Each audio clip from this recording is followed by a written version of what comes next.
आज मैं आप लोगों को प्रैक्टिस सेट 13 कराने जा रहा हूँ।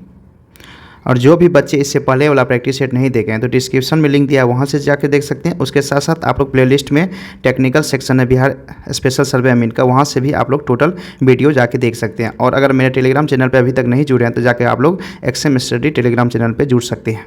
चलिए आज का सेशन स्टार्ट करते हैं। पहला क्वेश्चन क्या है, the limiting value of water absorption percentage for a class 25 brick as specified in Indian standard code. अब कहने का मतलब है कि क्लास ए जो है ना उसमें क्लास 25 दिया हुआ है, उस ब्रिक्स का मेरा वाटर एब्जॉर्प्शन क्या होगा। तो क्या है, भारतीय मानक के अनुसार 25 ग्रेड ईंट की न्यूनतम जल अवशोषण क्षमता परसेंटेज में कितनी होगी। बताइए इसका सही आंसर क्या होगा। 20, 15, 10 और 25। तो याद रखिएगा इसका सही जवाब होगा 15%, ऑप्शन नंबर बी हो जाएगा। अब इसमें कुछ पॉइंट्स आप लोग याद रखिएगा। जैसे फर्स्ट क्लास ब्रिक है ना, फर्स्ट क्लास ब्रिक, इसका वाटर एब्जॉर्प्शन जो होता है ना कितना होता है, याद रखिएगा 20% होता है। इसी तरह से सेकेंड क्लास ब्रिक के लिए कितना होता है आप लोग को पता होना चाहिए, कितना होता है 25% होता है। और इसी तरह से आप लोग को फर्स्ट क्लास जो होगा ब्रिक, उसके साथ साथ कितना 25 ग्रेड वाली जो भी ब्रिक होगी, ग्रेड ऑफ ब्रिक जो होगा उसके लिए कितना होता है 15% होता है। यही क्वेश्चन पूछा गया आपसे। चलिए अगले क्वेश्चन चलते। क्या है, कह रहा है in the manufacturing process of bricks which moulding is not practicated. बताइए कि ईंट निर्माण प्रक्रिया में निम्नलिखित में से कौन सी ढलाई कुशल नहीं है। Ground moulding, table moulding, automatic moulding और मशीन मोल्डिंग। तो बताइए इसका सही जवाब क्या होगा। तो याद रखिएगा इसका सही जवाब होगा automatic moulding, option number C हो जाएगा। Next, to get uniform colour terracotta is burnt at a temperature that lies in the range of. एक समान रंग प्राप्त करने के लिए टेराकोटा को एक ताप पर जलाते हुए जिसकी सीमा कितनी होनी चाहिए। बताइए इसका टेम्परेचर का रेंज क्या होगा।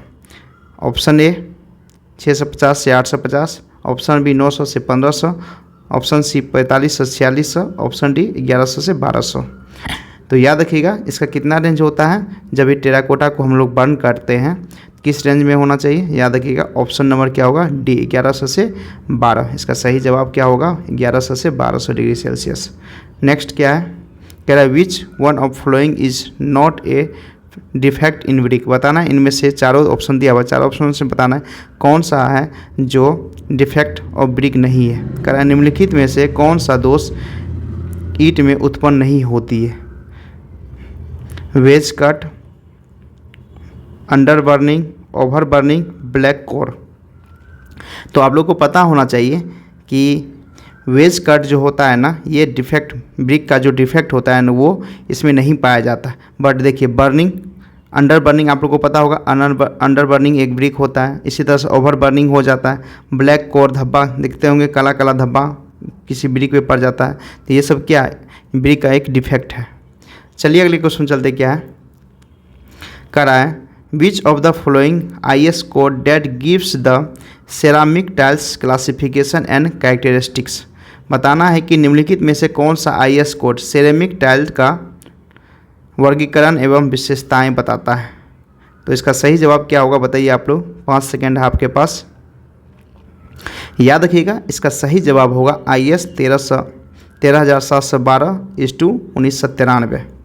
और एक पॉइंट्स आप लोग और याद रखिएगा, ये IS जो है ना 12269/1984 जो है ना आप लोग को OPC ग्रेड किसके लिए रहता है, 53 ग्रेड के लिए हम लोग यूज़ करते हैं। ये IS कोड जो है ना आप लोग को 12269/1984 ये जो हम OPC 53 ग्रेड के लिए करते हैं यूज़।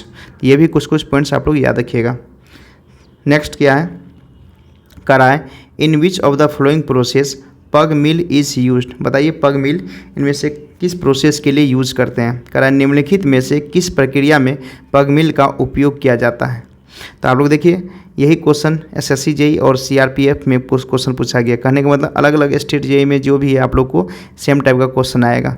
तो अगर आप लोग जितना मैं सीरीज करवाऊंगा अगर लास्ट एग्जाम तक अगर आप टोटल करके उसके साथ साथ जितना भी मैं आप लोग को नोट्स प्रोवाइड कर रहा हूँ टेलीग्राम चैनल पे और जो भी मैं स्टैंडर्ड बुक बताया हूँ अगर आप लोग उतना कर लेते हैं और आप कंसिस्टेंसी आप 4 से 5 घंटा आप डेली पढ़ते हैं तो आपका एग्ज़ाम इससे जो भी है बीटीएससी जेई और बिहार स्पेशल सर्वे आराम से निकल जाएगा। सिर्फ आप लोग को विश्वास रखना है। तो इसका सही जवाब क्या होगा बताइए। याद रखना है कि हम लोग किसके पग मिल का यूज़ जो होता है ना हम लोग प्रिपरेशन ऑफ क्ले के लिए करते हैं। किसके लिए करते हैं? प्रिपरेशन ऑफ क्ले के लिए हम लोग पग मिल का यूज करते हैं। चलिए अगले क्वेश्चन चलते हैं। क्या कह रहा था? Standard size of brick as per Indian standard is. बताइए स्टैंडर्ड साइज ऑफ ब्रिक क्या होगा। देखिए ये किस किस में देखिए एसएससी जेई में पूछा गया 17 में, डीएमआरसी में, एसएससी जेई फिर 18 में, यूपी जल निगम में क्वेश्चन पूछा गया। तो आपको पता है देखिए एक ही क्वेश्चन डिफरेंट जेई में क्वेश्चन पूछा गया। तो इसका सही जवाब बताइए क्या होगा। स्टैंडर्ड साइज ऑफ ब्रिक याद रखना है। इसका सही जवाब होगा 19 × 9 × 9 ऑप्शन नंबर 1। नेक्स्ट क्या है? कह रहा है refractive bricks are generally used for resist. बताना है कि अग्निशह ईंटों का आमतौर पर डैश विरोध करने के लिए किया जाता है। तो देखिए ये एसएससी जे 18 में पूछा गया है। देखिए इसी ही क्वेश्चन को रिफ्रैक्टिव ब्रिक्स रेसिस्ट अलग तरह से पूछा गया, यूके में पूछा गया कंबाइंड एई में। तो याद रखिएगा इसका सही जवाब क्या होगा आप लोग पहले बता दीजिए। देखिए chemical action, dampness, high temperature, weathering action. इससे पहले भी मैं आप लोगों को ही बताया था रिफ्रैक्टिव ब्रिक के बारे में। तो क्या होगा? High temperature. Option number B इसका सही जवाब हो जाएगा। अब इसमें कुछ पॉइंट्स आप लोग याद रखिएगा। ये ब्रिक किससे बनता है? याद रखिएगा फायर क्ले से बनता है। किससे बनता है? फायर क्ले से बनता है ये ब्रिक्स। ये भी आप लोगों को पता होना चाहिए। इसका वाटर एब्जॉर्प्शन आपको पता होगा कितना होता है। ये भी आप लोग याद रखिएगा कितना होता है, 5 से 10% के बीच में होता है। चलिए अगले क्वेश्चन चलते हैं। क्या है? कह रहा है a first class brick immerse in water for 24 hours should not absorb water more than. कितना, अगर कोई भी फर्स्ट क्लास ब्रिक है मेरा कितना परसेंटेज से ज़्यादा वाटर एब्जॉर्ब नहीं करना चाहिए। तो यही हिंदी में कह रहा है प्रथम श्रेणी की ईंट को पानी में 24 घंटे डुबाकर रहने पर कितने प्रतिशत से ज़्यादा पानी अवशोषित नहीं करना चाहिए। तो बताइए 10, 15, 20 और 25%। तो याद रखिएगा 20% से फर्स्ट क्लास ब्रिक के लिए कितना होता है? 20% से ज़्यादा क्या होना, वाटर एब्जॉर्प्शन नहीं होना चाहिए। और इसका याद रखिएगा कंप्रेसिव स्ट्रेंथ कितना होता है। ये भी फर्स्ट क्लास ब्रिक का याद रखिएगा 10.5 मेगा पास्कल होता है। ये किसके लिए होता है? फर्स्ट क्लास ब्रिक के लिए होता है। चलिए नेक्स्ट क्वेश्चन पे चलते हैं। क्या है? कह रहा है which one of the following is not mechanical property of brick. इनमें से बताना है कि कौन सा मेरा मैकेनिकल प्रॉपर्टी ऑफ ब्रिक नहीं है। निम्न में से कौन सा ईंट यांत्रिक गुण नहीं है। Modulus of rupture, texture, tensile strength, fire resistance. तो याद रखिएगा इसका सही जवाब होगा टेक्सचर। टेक्सचर जो है ना आप लोगों को यह मैकेनिकल प्रॉपर्टी नहीं है, यह क्या है? एक तरह से केमिकल प्रॉपर्टी है। चलिए अगले क्वेश्चन चलते। क्या है? The ratio between void degree of saturation S water content W and specific gravity G is given. तो बताना है कि ये आप लोग को एक रिलेशनशिप बताना है। मैं आप लोगों को बहुत क्वेश्चन में बताया था इसका रिलेशनशिप। तो बताना है इसमें कौन सा मेरा रिलेशनशिप सही है। चारों ऑप्शन दिया है, चारों ऑप्शन को अच्छे से देखिए और बताइए कि मुझे कौन सा रिलेशनशिप सही लग रहा है। मुझे कमेंट में जवाब दीजिए इसका। याद रखिएगा आप लोगों को पढ़ाए थे सेवाग SE=WG। ये मैं आप लोगों को पढ़ाए थे।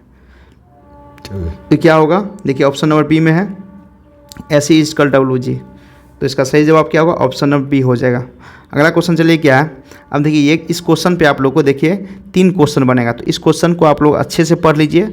मैं आप लोग को 1 मिनट टाइम दूंगा और आप लोग इन तीनों को सॉल्व कीजिएगा। और स्टैंडर्ड क्वेश्चन है, बहुत ही इंपॉर्टेंट क्वेश्चन है, जिससे आप लोगों को कॉन्सेप्ट भी क्लियर हो जाएगा कि कोर कटर का कैसा कॉन्सेप्ट होता है। देखिए क्या है क्वेश्चन नंबर इसमें 165, 166 और 167 का क्वेश्चन इस क्वेश्चन के बेस्ट ही इस पे क्वेश्चन आप लोग को बताया जाएगा। 165, 167 कह रहा है क्या?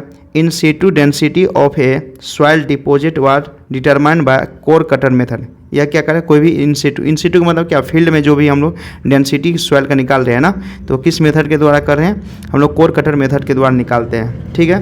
कह रहा है weight of empty core cutter is, मेरा weight of empty core cutter का कितना दे दिया है, 1286 ग्राम दे दिया। मतलब जो भी कोर कटर होता है ना उसका एम्प्टी कितना है, 1286 ग्राम है।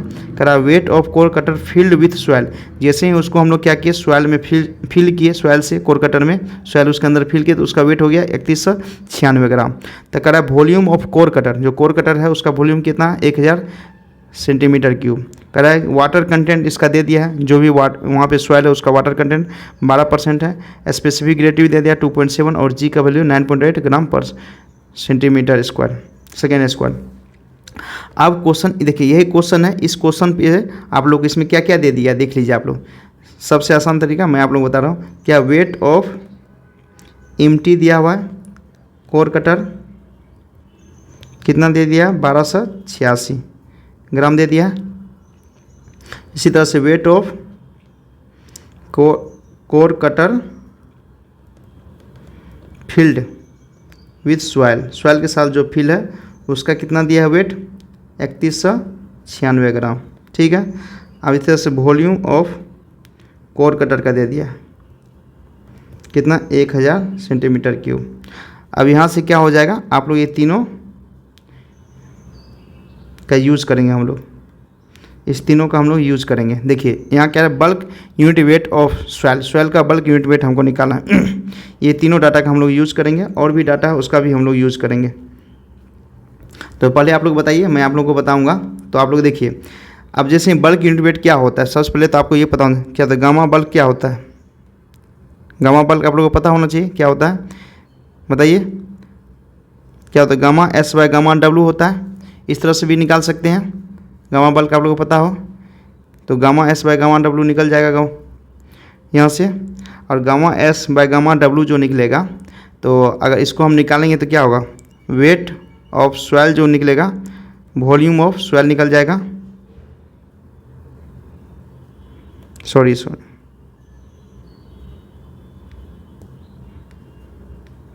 देखिए, बल्क यूनिट वेट हमको निकालना है ना, गामा बल्क, तो क्या gamma S sorry weight of soil जो होगा बाई क्या हो जाएगा, वॉल्यूम ऑफ सॉइल, सीधा सीधी हो जाएगा ना यहाँ से, क्योंकि वो तो स्पेसिफिक ग्रेविटी जी का होता है ना, जी gamma S by gamma W होता है स्पेसिफिक ग्रेविटी। देखिए गामा बल्क कितना हो जाएगा। अब हम लोग को क्या निकालना है, वेट ऑफ सॉइल। अब देखिए मेरा क्या है, एम्प्टी का कोर कटर दे दिया 1286, और मेरा जैसे ही सॉइल के साथ कोर कटर के साथ मेरा सॉइल दिया है 3196, इस दोनों को घटा देंगे तो मेरा क्या होगा, वेट ऑफ सॉइल निकल जाएगा। वेट ऑफ सॉइल वहाँ से निकल देंगे हम लोग, वेट ऑफ सॉइल कितना है 3196 माइनस 1286 करेंगे तो मेरा कितना वेट ऑफ सॉइल मेरा निकल जाएगा, कितना निकलेगा आप लोग बताइए, 1916 निकलेगा ग्राम। ठीक है। अब हम लोग को वॉल्यूम ऑफ कोर कटर दे दिया है इतना सेंटीमीटर क्यूब। अब यहाँ से हम लोग निकाल देंगे वेट ऑफ कितना है 1916 ग्राम, और कितना वॉल्यूम 1000, हम लोग 1000 वॉल्यूम दे दिया, कितना सेंटीमीटर क्यूब, यहाँ से कितना 1.916 ग्राम पर सेंटीमीटर क्यूब निकल गया। देखिए यहाँ पे हम लोग ग्राम पर सेंटीमीटर क्यूब में नहीं दिया हुआ, किलो न्यूटन पर मीटर क्यूब में दिया है, उसको चेंज कर लेंगे हम लोग। सीधे क्या करेंगे 1.9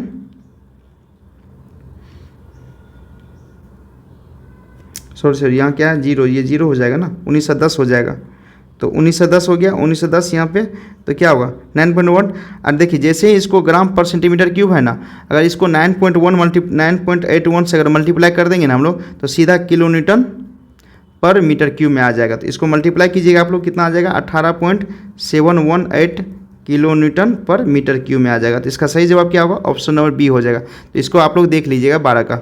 चलिए अगले क्वेश्चन चलते, क्या है करा है, वाट सेल बी ड्राई डेंसिटी। अब हमको ड्राई डेंसिटी ऑफ सॉइल निकालना है, गामा डी। तो आप लोगों को पता है ना, गामा बल्क अगर निकल जाएगा तो 1 प्लस वाटर कंटेंट। देखिए वाटर कंटेंट आप लोगों को यहाँ दिया हुआ है क्वेश्चन में, कितना दिया हुआ है 12% दिया हुआ है, और जी और इसका भी दिया हुआ है, तो वहाँ से वाटर कंटेंट कितना है मेरा 12%, डब्लू 12% है, कितना होगा 0.12 आ जाएगा। तो गामा बल्क कितना है मेरा, यहाँ देखिए गामा बल्क हम लोग को 1.910 है, तो क्या 1.910 इस ये किलो न्यूटन में क्यों नहीं लिए, ये वाला वैल्यू हम लोग इसलिए नहीं लिए क्योंकि हम लोग के आंसर में यहाँ पे ग्राम पर सेंटीमीटर क्यूब में दिया हुआ है, इसलिए हम लोग इसका ये वाला आंसर लिए, ये वाला 1.910 ग्राम पर सेंटीमीटर क्यूब वाला हम लोग गामा बल्क लिए। और 1 प्लस कितना है 0.12, क्या होगा 1.91 डिवाइडेड बाई 1.12। इसको अगर आप लोग डिवाइड कीजिएगा तो डिवाइड करने में आप लोग को कितना आएगा 1.705 ग्राम पर सेंटीमीटर क्यूब आ जाएगा। तो इसका सही आंसर क्या ऑप्शन नंबर डी हो जाएगा। तो आप लोग पता चल गया ना कि गामा डी निकल गया। देखिए एक क्वेश्चन अगर ये आप लोग को पता चल गया, यहाँ से आप लोग क्या होगा गामा डी से निकाल गामा बल्ब डिवाइडेड 1 + W। अब एक क्वेश्चन और क्या है कि what is the degree of saturation. अब देखिए डिग्री ऑफ सेचुरेशन निकालने के लिए देखिए आप लोग को पता है ना SE = WG होता है। तो अब हम लोग को देखिए सबसे पहले तो डिग्री ऑफ सेचुरेशन से कैसे निकालेंगे वो पता है, SE = WG। अब यहाँ से W हमको पता है, W इस कितना है 12%, मतलब क्या 0.12। और G आप लोग को यहाँ दिया हुआ है, देखिए क्वेश्चन में G का वैल्यू दिया है 2.7, तो G यहाँ क्या होगा 2.7 होगा। तो G क्या है 2.7 दे दिया। अब देखिए W और G हमको पता है, S हमको निकालना है डिग्री ऑफ सेचुरेशन, E हमको नहीं पता है। तो याद रखिएगा जब भी E नहीं पता हो और हमको गामा बल्क दिया हो और G सब दिया हो तो एक फार्मूला आप लोग याद रखिएगा, गामा बल्क G = क्या होता है जब हम लोग को वॉइड रेशियो निकालना है तो G gamma W divided into 1 + W, जब वाटर कंटेंट दिया हो प्लस 1 + E, ये फार्मूला याद रखिएगा। इसमें क्या क्या दिया रहेगा तब आप लोग वाटर कंटेंट दिया है, G तो दिया रहेगा, गामा W दिया रहेगा और वो E हमको वॉइड रेशियो निकालना है, तब हम लोग ये फार्मूला यूज करेंगे।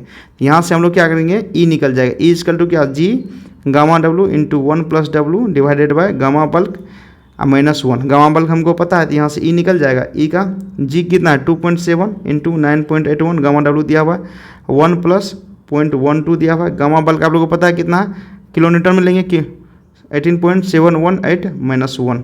यहाँ से आप लोग को इसका E का वैल्यू निकलेगा 0.5848। यहाँ से E का वैल्यू निकल गया। अब SE = WG, तो अब कुछ नहीं, S = W कितना है 0.12 इंटू G कितना है 2.7 और E का वैल्यू यहाँ निकल गया 0.5848। यहाँ से कितना मेरा निकलेगा, देखिए इसको डिवाइड कीजिएगा ना आप तो 0.5848 निकलेगा और इसको परसेंटेज में चेंज कर दिए तो कितना आएगा, सॉरी इसको अगर कीजिएगा तो 0.5539 आएगा। कैलकुलेटर कर लिए कैलकुलेशन इसको, उसका कितना आएगा 55.39% में आ जाएगा। तो कितना होगा ऑप्शन नंबर बी इसका सही हो जाएगा। आप लोग इसको कैलकुलेटर से एक बार कैलकुलेट कर लीजिएगा, सही मुझे लग रहा है इसका सही आंसर है क्योंकि मैं आप लोग फास्ट से कैलकुलेशन किया हूँ कैलकुलेटर से, तो ऑप्शन नंबर बी इसका सही आंसर हो जाएगा। तो देखिए तीनों क्वेश्चन आप लोग को एक क्वेश्चन से बन गया और इसका कॉन्सेप्ट भी पता चल गया कि कोर कटर का क्वेश्चन दिया रहेगा तो कैसे कैसे क्वेश्चन पूछा जाएगा आप लोग का। चलिए अगले क्वेश्चन चलते क्या है, करा select the correct range of density index. बताना डेंसिटी इंडेक्स का सही मेरा रेंज क्या होगा। तो याद रखना कि जो यहाँ डेंसिटी इंडेक्स का तो क्या होगा ऑप्शन नंबर ए हो जाएगा। याद रखिएगा ऑप्शन नंबर ए हो जाएगा इसका करेक्ट आंसर।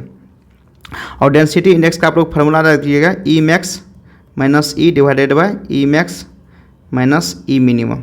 देखिए ये आप लोग को वीडियो थोड़ा सा लंबा हो सकता है तो आप लोग पेशेंस बना के रखिएगा क्योंकि इसमें कैलकुलेशन थोड़ा सा ज़्यादा है। तो आप लोग ये मत कि जो बीच में भाग जाइएगा, जो भी बच्चे सीरियस है कम से कम पूरा आप लोग अच्छे से टोटल क्वेश्चन जितना भी मैं आप लोग को 50 क्वेश्चन बता रहा हूँ टोटल एक्सप्लेनेशन भी देखिएगा, अच्छे से देखिएगा क्योंकि मैं देखता हूँ बच्चा सब क्वेश्चन देखते ही नहीं है, पूरा वीडियो देखते ही नहीं, तो मुझे भी डीमोटिवेशन हो जाता है जब इतना अच्छा कंटेंट देता हूँ फिर भी बच्चे मेरा स्टूडेंट जितना भी स्टूडेंट है वो नहीं रेगुलर देख पाते हैं। तो प्लीज़ आप लोग कमेंट कीजिए कि हम देख रहे हैं कि नहीं देख रहे हैं पूरा वीडियो। चलिए अगले क्वेश्चन चलते हैं क्या है, करा a soil sample is having a specific gravity दे दिया है जी, स्पेसिफिक कितना 2.6 दे दिया, वॉइड रेशियो कितना दिया है ई मेरा कितना दिया 0.78 दे दिया है। कह रहा था वाटर कंटेंट हमको वाटर कंटेंट निकालना है, ठीक है।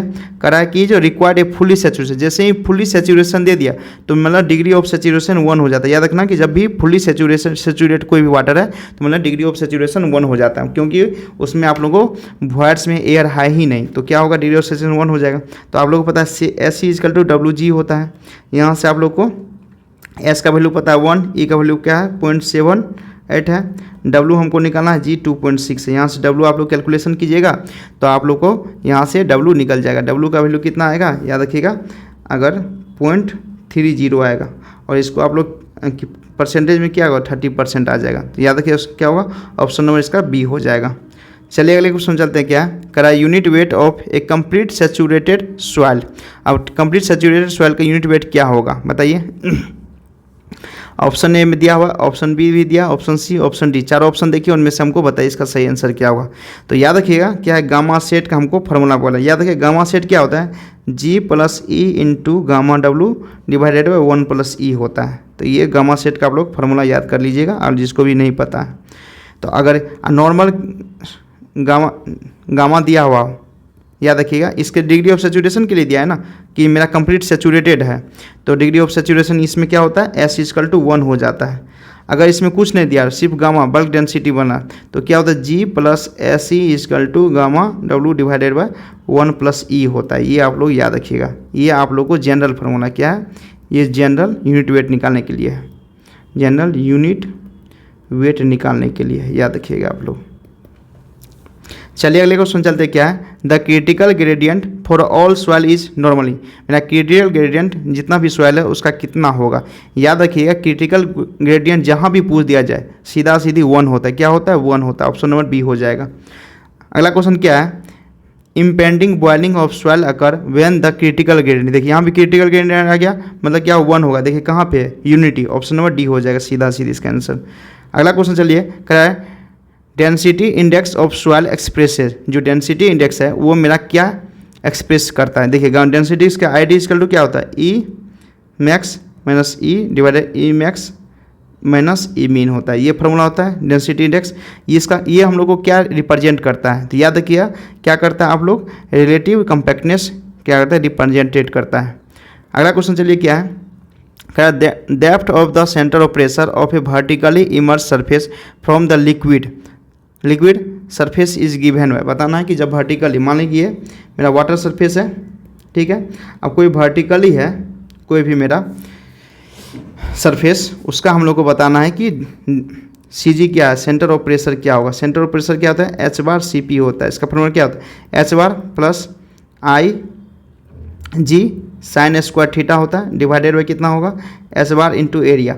अब देखिए एंगल कितना हो जाएगा, 90 डिग्री, अगर ये 90 डिग्री हो तो क्या होगा, पूरा वैल्यू 1 हो जाएगा, तो क्या हो जाएगा आप लोग को, क्या होगा, H + IG divided by H × area. देखिए किस फार्मूला में है, H/CP, तो देखिए किस फार्मूला में है आप लोग, देखिए क्या हुआ, H IG H × एरिया। तो देखिए किस फार्मूला में आप लोग, ऑप्शन नंबर किस में, डी में दिया गया है। चलिए अगले क्वेश्चन चलते हैं, कह रहा है what will be the height of oil, जो ऑयल है उसका कॉलम क्या होगा in tube equal to the 4 kg/cm² pressure when the specific gravity of इतना दे दिया। तो हम लोग को बताना है कि क्या होगा इसका आंसर। तो इसका सही देखिए, प्रेशर हम लोग को पता है क्या होता है, ρGH। अब हमको क्या निकालना है, हाइट निकालना है, प्रेशर दिया हुआ है। अब देखिए प्रेशर किस में दिया हुआ है, kg/cm², तो प्रेशर हमेशा याद रखिएगा न्यूटन या kN/m³ या m², या इसमें हमेशा याद रखिएगा। तो हमेशा क्या करेंगे, उसको चेंज कर लेंगे। प्रेशर मेरा कितना दिया है इसमें, 4 kg/cm²। इसको आप लोग क्या कीजिएगा, Nm/m² में चेंज कर लीजिएगा, तो क्या होगा 40, क्या kg को करेंगे तो हम लोग कितना होगा, याद रखिए इसको चेंज करने का आसान तरीका, 40 1 kg का 10 न्यूटन हो जाएगा, चेंज कर लेंगे, और सेंटीमीटर को m² तो 10⁻² का होल स्क्वायर हो जाएगा। आसान तरीका आप लोग को बता दिया हूँ, ये m² हो जाएगा। ये चेंज करिए कितना, 40 × 10⁴ Nm/m²। ये कन्वर्जन भी मैं आप लोगों को बता दिया कैसे कन्वर्जन करते हैं kg/cm² को Nm/m² में। अब हम लोग को P मालूम हो गया, तो P क्या है, 40 × 10⁴। रो डेंसिटी आप लोग को पता है, डेंसिटी किसका मांग रहा है, ऑयल का। ऑयल का हम लोग का स्पेसिफिक ग्रेविटी दे दिया है, तो ऑयल का डेंसिटी कितना होगा, 0.8 × 10⁻³ कितना होगा, 800 kg/m³ हो जाएगा। यहाँ से क्या होगा, डेंसिटी 8 से मल्टीप्लाई करेंगे और जी 9.81 से मल्टीप्लाई कर देंगे यहाँ से हाइट। तो यहाँ से अगर कैलकुलेशन कीजिएगा, कैलकुलेशन करने के बाद आपको हाइट भी पता चल जाएगा। या तो यहाँ ये लीजिए या यहाँ 10 लीजिए, कोई दिक्कत नहीं है, 9.81 लीजिए, 10 लीजिए, कोई दिक्कत नहीं है, कैलकुलेशन में इजी हो जाएगा। तो बताइए इसका सही जवाब क्या होगा। याद रखिएगा जब इसको कैलकुलेशन कीजिएगा, तो कैलकुलेशन करने के बाद आप लोग को, मैं कैलकुलेटर से कैलकुलेशन कर रहा हूँ, तो इसका कैलकुलेशन कितना होगा, देखिए कैलकुलेशन कीजिएगा तो कितना होगा, 15.96 मीटर होगा। क्या होगा अप्रोक्स, इसको हम लोग 50 मीटर लिख सकते हैं। देखिए ऑप्शन नंबर किस में, सी में दिया गया है। चलिए अगले क्वेश्चन चलते क्या है, करा the centre of gravity of the volume of the liquid displaced is. बताइए पानी को हटे हुए आयतन का गुरुत्व केंद्र कहलाता है। बताइए इसको हम लोग क्या बोलते हैं। जैसे ही सेंटर ऑफ ग्रेविटी होता है वॉल्यूम लिक्विड रिप्लेस, तो याद रखना किसके द्वारा होता है रिप्लेस, तो आप लोगों को पता है ना, सेंटर ऑफ बुओयेंसी के कारण क्या होता है, हम लोग का जो भी सेंटर ऑफ ग्रेविटी का वॉल्यूम जो रिप्लेस होता है लिक्विड के द्वारा, उसको हम लोग क्या बोलते हैं, सेंटर ऑफ बुओयेंसी बोलते हैं। तो क्या होगा इसका, centre of buoyancy. Option number A सही आंसर होगा। अगला क्वेश्चन चलिए क्या है, the maximum compressive force in a gravity dam exist dash when the reservoir is full. कह रहा है एक गुरुत्व बांध में अधिकतम संपीड़न कहाँ पर होता है जबकि जलाशय भरा हो। बताइए 24 का आप लोग सही जवाब बताइए क्या होगा। तो याद रखिए पहला ऑप्शन में at the hill, at the centre of base, with in middle third of base, at the toe. याद रखिएगा जब भी मैक्सिमम कंप्रेसिव ग्रेविटी डैम का रहा है ना, जब भी रिजर्वायर फुल होता है तो कहाँ पे होता है, याद रखिए टो। कहाँ होता है, टो पे होता है। सबसे ज़्यादा टो पे आप लोग को मैक्सिमम कंप्रेसिव फोर्स लगेगा। नेक्स्ट क्वेश्चन क्या है, hydrostatic pressure on A dam depend upon its. बताना है कि हाइड्रोस्टेटिक प्रेशर जो होता है ना डैम का किस पे डिपेंड करता है। तो याद रखिए हाइड्रोस्टेटिक जहाँ भी प्रेशर का बात हो ना तो वो हमेशा डेप्थ पे, जितना नीचे जाएगा हाइड्रोस्टेटिक प्रेशर उतना ही ज़्यादा होगा। तो प्रेशर डिपेंड किस पे करता है, याद रखना हमेशा डेप्थ पे डिपेंड करता है। नेक्स्ट क्वेश्चन क्या है, for a body submerge in water. कोई बॉडी मेरा वाटर में सबमर्ज है, करा metacentric height for rolling condition will be dash metamorphic height for pitching condition. करा पानी में डूबे हुए निकाय के लिए रोलिंग स्थिति की मिथ केंद्र ऊंचाई पिचिंग स्थिति की मिथ केंद्र ऊंचाई से डैश होती है। तो याद रखिएगा जहाँ भी आप लोग को कह दिया जाए क्वेश्चन में रोलिंग स्थिति की ऊंचाई जो मेरा होता है, कहने का मतलब आप लोग का रोलिंग कंडीशन जो होता है ना पिचिंग कंडीशन से क्या होगा। याद रखिए रोलिंग कंडीशन जब भी आप लोग को सबमर्ज बॉडी रहेगा ना तो क्या होगा, कम होगा। याद रखिएगा रोलिंग कंडीशन पिचिंग कंडीशन से क्या होगा, कम होगा, तब वो आप लोग को स्टेबल होगा। तो क्या होगा, लेस देन होगा। ऑप्शन नंबर ए हो जाएगा। नेक्स्ट क्वेश्चन क्या है, कह रहा the equivalent value of pressure of कितना 1 kg। इंग्लिश में छूट गया, यहाँ देखिए हिंदी में लिखा हुआ 1 kg पर centimetre square in terms of the height of water column.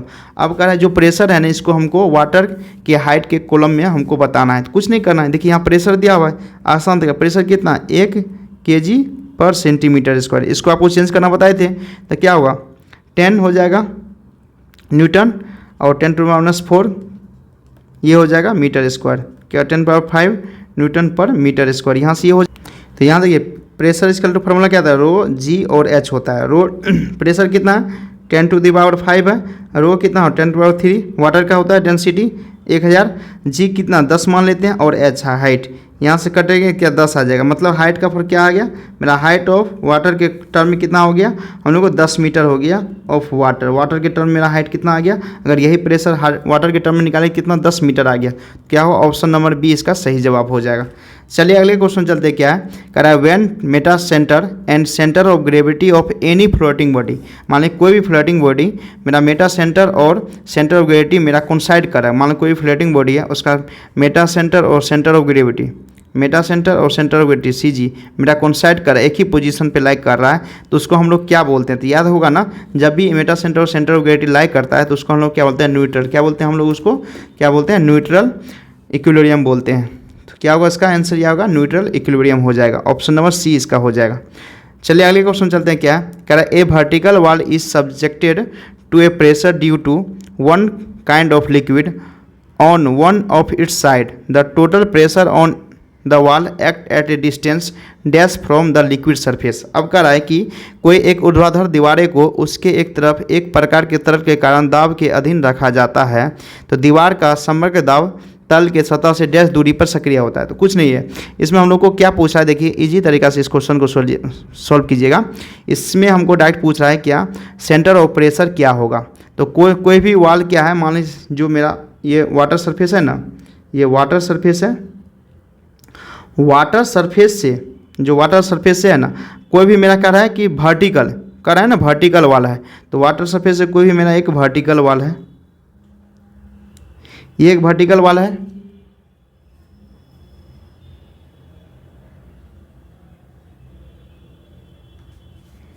ये वर्टिकल वाल है। वर्टिकल वाल में हमको क्या करना है कि हमको बताना है कि इसका CG सेंटर ऑफ प्रेशर कहाँ पे लाई करेगा।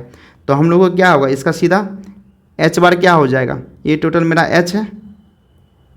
अब ये H बार मेरा क्या आ जाएगा, सीधे H बार जो होगा H/2 हो जाएगा। इसको विड्थ B हम लोग मान लेते हैं, कुछ करना नहीं है, सीधा सीधी H बार CP क्या होता है, H bar plus IG divided by H bar into area होता है। तो एच बार क्या है, h/2। IG क्या होता है इसका, एक तरह से रेक्टेंगुलर हो गया तो क्या होगा, BH3/12 हो जाएगा। और एच बार क्या है, h/2 है। और एरिया क्या होगा, B और H, सीधा सी विड्थ और H हो जाएगा। अब देखिए इसको B से B कट गया, H यहाँ से H आ जाएगा, यहाँ 6, तो क्या होगा h/2 प्लस h/6, तो क्या होगा इसको 2h/3 हो जाएगा। तो क्या होगा, ऑप्शन नंबर सी हो जाएगा इसका सही जवाब। चलिए अगले क्वेश्चन चलते क्या है, कह रहा है Pascal's law state that pressure at a point is equal to all direction. जो पास्कल लॉ जो होता है ना, कह रहा कि निम्नलिखित में से पास्कल के सिद्धांत के अनुसार किसी बिंदु पर लगाया गया दाब सभी दिशाओं में समान होता है। तो किस, अब कौन सा फ्लूइड में होता है, याद रखिए जब भी स्टैटिक फ्लूइड होगा ना, तो याद रखिए पास्कल्स लॉ हमेशा वैलिड कब होगा, जब फ्लूइड स्टैटिक होगा। ये कॉन्सेप्ट याद रखिएगा, पास्कल्स लॉ तभी वैलिड होगा जब फ्लूइड मेरा स्टैटिक होगा। तो देखिए इसमें से पहला ऑप्शन है static solid, static fluid, static gas और मूविंग फ्लूइड। तो क्या होगा, स्टैटिक फ्लूइड हो जाएगा। ऑप्शन नंबर बी इसका सही जवाब हो जाएगा। चलिए अगले क्वेश्चन चलते हैं, क्या विच of the following is not an advantage of concrete. बताना है कि इनमें से कौन सा मेरा कंक्रीट का एडवांटेज नहीं है, मतलब इनमें से कौन सा कंक्रीट का फ़ायदा नहीं है। ऑप्शन ए क्या, it is stable and fire resistant, बात सही है। It is compressive strength is more, बात सही है। It's tensile strength is more, गलत है। टेंसाइल स्ट्रेंथ इसका क्या होता है, लेस होता है, याद रखिए इसका टेंसाइल स्ट्रेंथ लेस होता है।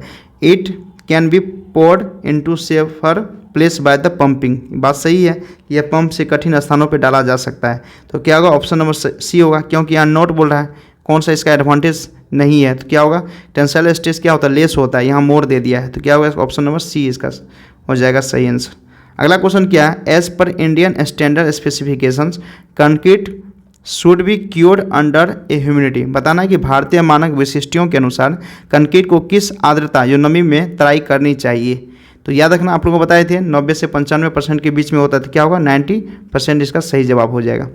अगला क्वेश्चन क्या है, the recommended proportioning of concrete for mass concrete work is. बताइए स्थूल कंक्रीय कार्यों के लिए कौन सा कंक्रीट अनुपात निर्धारित होता है। याद रखिए जहाँ भी मास कंक्रीटिंग हो, कहाँ मास कंक्रीटिंग, तो याद रखिए मास कंक्रीटिंग के हम लोग कितना करते हैं, रेशियो 1:4:8 करते हैं। तो किस ऑप्शन में, ऑप्शन नंबर सी में दिएगा। अगला क्वेश्चन क्या है, in general the coefficient of thermal expansion of concrete does not depend on which of the flowing factor. अब बताना है कि सामान्यतः कंक्रीट का तापीय प्रसार गुणांक निम्न में से कौन से कारक पर निर्भर नहीं करता है। Type of cement, type of aggregate, type of content और क्वालिटी ऑफ वाटर। तो 34 का सही जवाब क्या होगा, याद रखिए क्वालिटी ऑफ वाटर पे क्या करता है, डिपेंड नहीं करता है मेरा thermal expansion of concrete. Next question क्या है, करा which among the following indicates safe test. Safe test मेरा सेफ टेस्ट ऑफ एग्रीगेट में कौन सा इसमें से मेरा इंडिकेट करता है। याद रखिए सेफ टेस्ट किसके लिए करते हैं, तो इलॉन्गेशन, जब भी हम लोग जो भी कंक्रीट होता है उसको इलॉन्गेशन टेस्ट करते हैं। क्या होगा, इलॉन्गेशन टेस्ट हो जाएगा। इसमें से 3 और पॉइंट्स है, तीनों पॉइंट्स को आप लोग याद रखिएगा। CBR टेस्ट जो होता है ना, याद रखिएगा इंडिकेट्स करता है, indicates the relative strength of paving material. ये भी पॉइंट्स आप लोग याद रखिएगा। वैसे भी एक और पॉइंट्स याद रखिएगा CBR टेस्ट में, या क्या होता है, रोड पेमेंट डिजाइन के लिए हम लोग यूज़ करते हैं इससे हम लोग इसका डाटा जो यूज़ कर टेस्ट के बाद जो डाटा का लेते हैं वो डाटा हम लोग रोड पेमेंट डिजाइन के लिए हम लोग यूज़ करते हैं। अब डेवल टेस्ट है, डेवल टेस्ट के लिए क्या करते हैं, याद रखें डेवल टेस्ट जो होता है ना, हम लोग rate of wearing of granule material, जो भी मेरा ग्रेनुअल मटेरियल का होता है उसका हम लोग रेट ऑफ क्या होता है, rate of wear off A granule material, जो भी ग्रेनुअल मटेरियल उसके वियर को हम लोग उसके वियर के रेट को हम लोग मेजर करते हैं। लॉस एंजलस जो होता है ना, याद रखिए लॉस एंजलस जो हम लोग मेजर करते हैं हार्डनेस, इसमें हम लोग क्या करते हैं, हार्डनेस ऑफ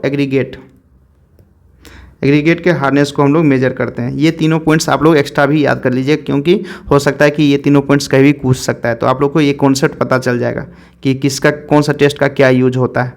चलिए अगले क्वेश्चन चलते क्या है, the combined name for the 2 test elongation index and flaky index. बताना है कि जो हम लोग का फ्लेकीनेस इंडेक्स होता है और एलोंगेशन इंडेक्स होता है उसके कंबाइंड नेम को हम लोग क्या बोलते हैं। तो याद रखिएगा इसके कंबाइंड नेम को हम लोग क्या बोलते हैं, शेप टेस्ट बोलते हैं। क्या बोलते हैं इसको हम लोग, शेप टेस्ट बोलते हैं। चलिए नेक्स्ट क्वेश्चन चलते हैं। क्या है, विच of the flowing characteristic for blast makes it's unsuitable for use, मतलब गिट्टी की निम्नलिखित विशेषताओं में से कौन सा उपयोग के लिए अनुपयुक्त है। पहला है हाई मॉड्यूलस, बी है हाई वाटर एब्जॉर्प्शन, सी है हाई स्टेबिलिटी, डी है हाई रेजिलेंस। तो बताइए आप लोग कौन सा अनसूटेबल फॉर यूज होता है ब्लास्ट के लिए। तो याद रखना कि हाई वाटर एब्जॉर्प्शन जो होता है ना ये हम लोग का अनसूटेबल होता है। तो ऑप्शन नंबर बी इसका सही जवाब होगा। अगला क्वेश्चन क्या है, to produce low heat cement it's necessary to reduce cement compound. आप लोग को बताना है कि to produce low heat cement it's necessary to reduce the compound, कम गर्म सीमेंट का उत्पादन करने के लिए कौन सा पदार्थ को कम करना आवश्यक है। तो बताना है, आप बताना लो हीट ऑफ सीमेंट। अब मान लें लो हीट ऑफ सीमेंट को मान लें प्रोड्यूस करने के लिए मेरा इसमें से कौन सा ऐसा कंपाउंड होगा जिसको हम लोग उसके कंटेंट को रिड्यूस करना पड़ेगा। तो याद रखना कि आप लोग जैसे कौन सा कंटेंट याद रखना कि सबसे हाई हीट ऑफ प्रोड्यूस करता है। तो याद रखना हीट ऑफ हाइड्रेशन जो होता है ना, हीट ऑफ हाइड्रेशन का सीक्वेंस जो होता है सबसे ज़्यादा हीट कौन प्रोड्यूस करता है। तो याद रखना C3A जो होता है सबसे ज़्यादा हीट ऑफ हाइड्रेशन, उसके बाद C3S, उसके बाद C4AF, उसके बाद आप लोग को C2S। ये बो कंपाउंड है, आप लोग को 4 बो कंपाउंड है। तो चारों बो कंपाउंड में सबसे ज़्यादा C3H जो होता है मेरा हीट ऑफ हाइड्रेशन सबसे ज़्यादा होता है। तो क्या करें, इसके कंपाउंड को, इसका जो कंटेंट होगा इसके मात्रा को क्या करेंगे, कम कर देंगे। तो मेरा क्या होगा, लो हीट ऑफ सीमेंट मेरा बन जाएगा। तो उसका प्रोड्यूस किसको कम करेंगे, इसको अगर हम कर देंगे, किसको कम, ऑप्शन नंबर ए सही इसका जवाब हो जाएगा। और C3S को C3A ऑप्शन नंबर सी इसका सही जवाब, क्योंकि C3A है ना सबसे ज़्यादा, तो C3A हो जाएगा। इसको अगर C3A को हम लोग ट्राई कैल्शियम एलिमेंट को अगर हम कम करेंगे तो मेरा low heat of cement produce होगा। चलिए अगले क्वेश्चन चलते हैं। क्या है, the tie bar in cement concrete the pavement are provided across. बताना है सीमेंट कंक्रीट के फुटपाथ जो होता है में टाई बार प्रदान किया जाता है। बताइए फुटपाथ में कौन से कैसे किस डायरेक्शन में टाई बार हम लोग को उसमें डालते हैं। 39 का क्या है, longitudinal joint, expansion joint, contraction joint, wrapping joint. बताइए कैसे करते हैं। तो याद रखना किससे करते हैं हम लोग, याद रखना जब भी हम लोग टाई बार यूज़ करते हैं सीमेंट कंक्रीट में पेमेंट में तो लॉन्गिट्यूडिनल ज्वाइंट में करते हैं। अगला क्वेश्चन क्या है, करा when the angular number of aggregate sample, किसी भी एंगुलर नंबर कितना दे दिया, एंगुलर नंबर इसमें 2 दिया है। तो अब कह रहा है एंगुलर नंबर अगर मेरा 2 दिया रहा है तो उस एग्रीगेट में मेरा क्या इंडिकेट कर रहा है। तो याद रखना है जब भी देखिए एंगुलरिटी एक होता है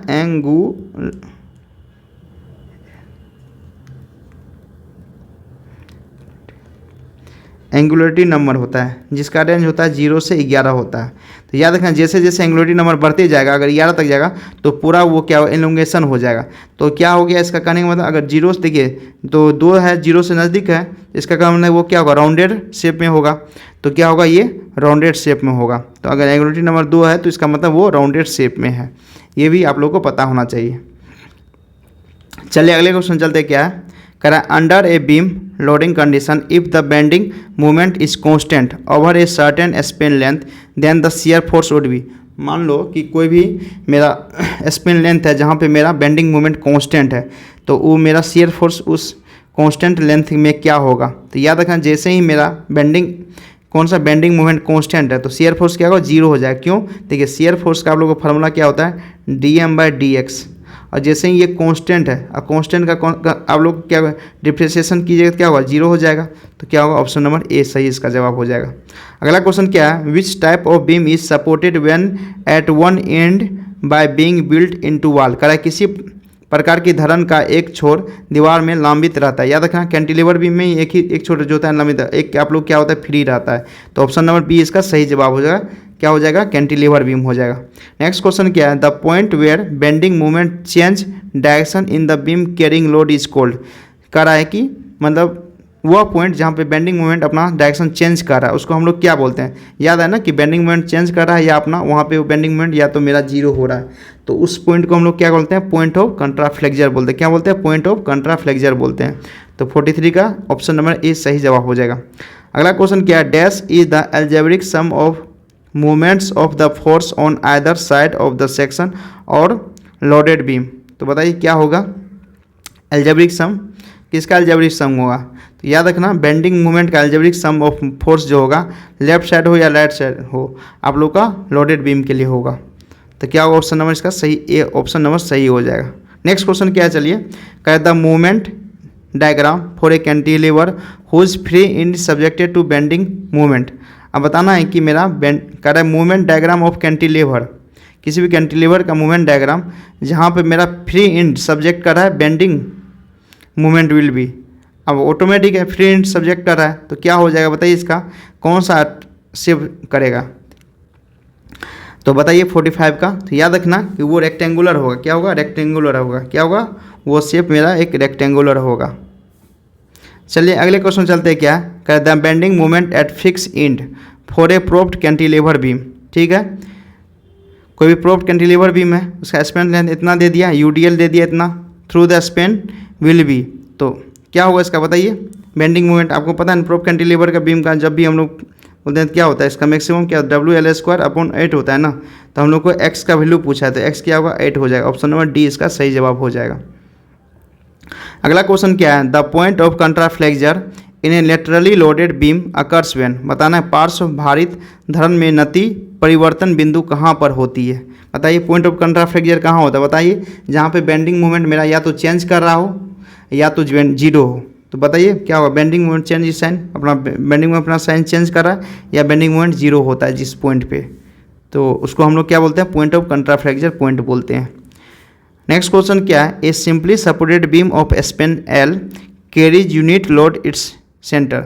सेंटर पे क्या है, यूनिट लोड कैरी कर रहा है। अब मतलब लोड जो है ना, वेट जो है एक जो भी है एक वेट मेरा कर रहा है, यूनिट लोड कर रहा है।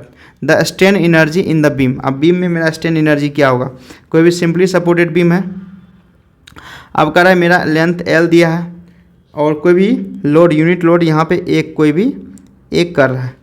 तो यहाँ पे हम लोग को कर रहा है कि स्ट्रेन एनर्जी क्या होगा। तो याद रखना जब भी ये दिया हो तो स्ट्रेन एनर्जी क्या होता है, फॉर्म W²L³/96 EI होता है स्ट्रेन एनर्जी, और W का वैल्यू 1 दिया है तो क्या होगा L³/96 EI हो जाएगा। तो कहने वाला ऑप्शन नंबर किस में दिया, ऑप्शन नंबर ए में इसका सही जवाब दिया हुआ है 48 का।